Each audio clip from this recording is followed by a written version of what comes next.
กแสนหักอายจำต้องหลีกทางให้น้องเดินไปครั้งนั้นครั้งนี้ที่พบผ่านอายแทบอดกันไว้บ่ได้อีกเพียงครั้งเดียวดวงใจวอนน้องอย่ากระทำ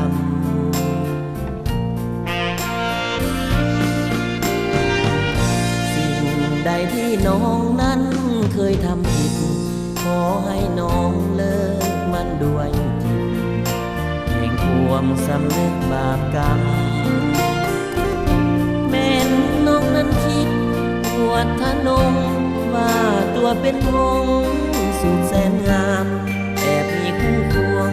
หลายคนประจำจะซ้ำเนื้อความงามสิ้น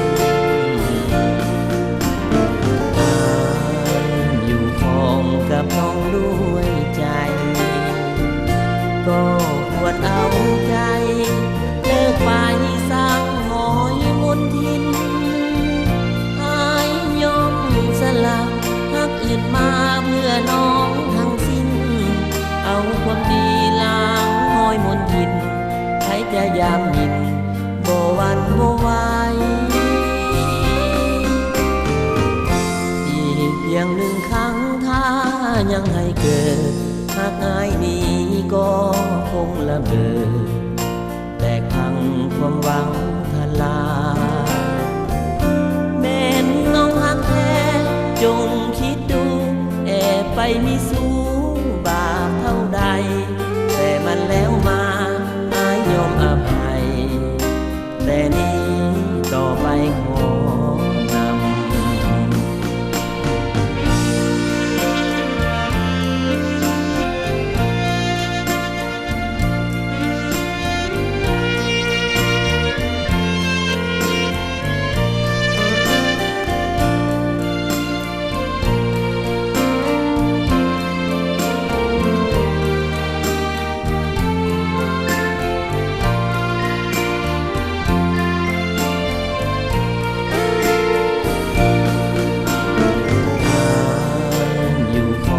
กับน้องด้วยใจก็ควรเอาใจเลิกไปสร้างหอยมนทินอายยอมสละหักอื่นมาเพื่อน้องทั้งสิ้นเอาความดีล้างหอยมนทินใครจะยามหมิ่น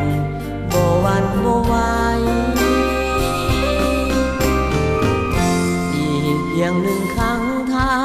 ยังให้เกิดหากอายนี้ก็คงละเบิดแตกพังความหวังทลาย